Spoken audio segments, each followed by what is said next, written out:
I didn't have a stellar experience with poetry during my school years. How about you?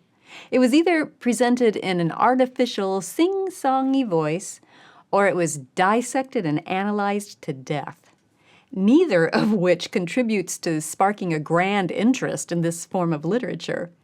So I was hesitant to use poetry in my own homeschool. I had read that Charlotte Mason loved poetry and included it in her school schedules, but I couldn't help thinking, what's the point? Perhaps you're in the same boat. Well, since I was curious, I started looking for the answer to that question, and let me share with you what I found.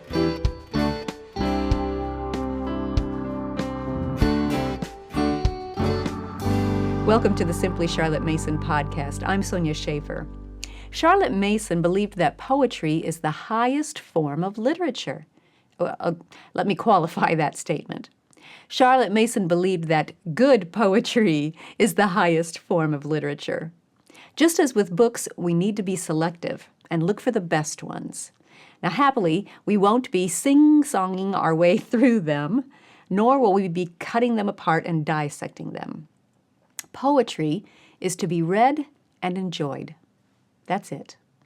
And as we are reading and enjoying good poetry, we can count on several wonderful things that it will bring to us and our students.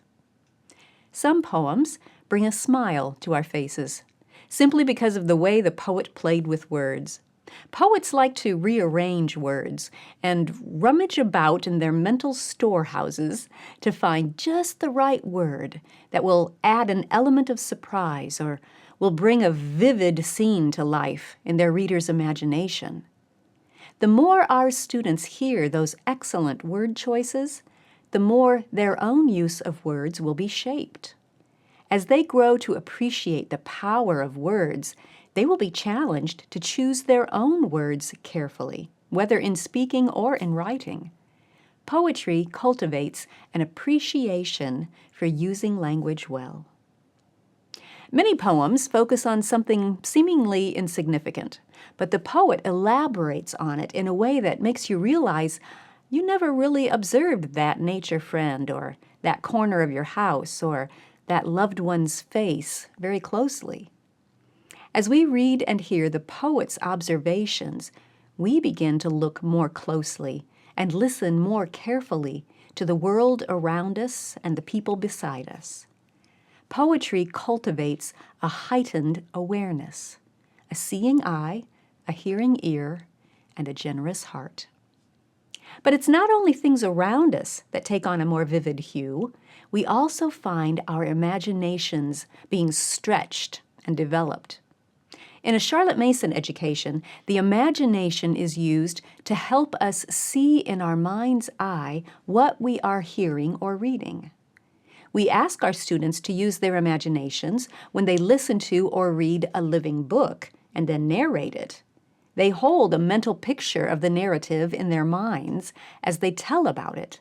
In fact, that's a characteristic of a living book. One of the qualities that sets it apart from a dry textbook is that a living book fires the imagination. And so does a good poem.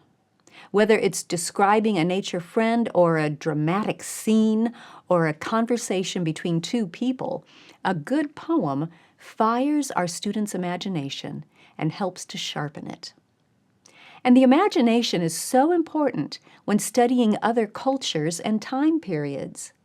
The more vividly and accurately we can imagine people living in a time or place that we've never visited, the more deeply we can form relations with them.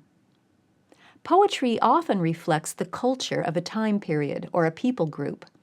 The ideas that were or are uppermost in a society, ideas that surface in the conversations of the day, that people think about and debate about, and eventually decide about, those ideas are often reflected by the poets who live and listen among them in those moments. Poetry helps us delve into cultures that are different from our own. Perhaps most importantly, good poems act like spotlights that reveal the corners of our own hearts.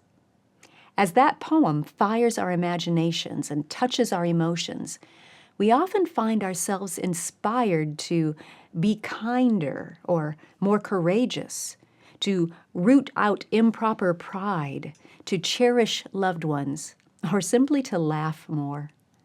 Noble poetry inspires noble living. It supplies us with models for our lives. And we never know when that spark of inspiration will happen or which line will suddenly strike home, but it does.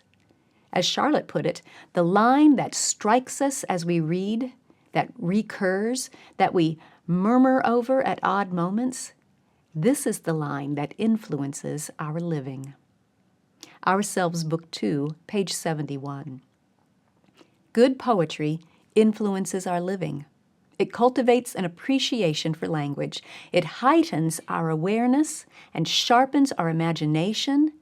It builds bridges to other cultures.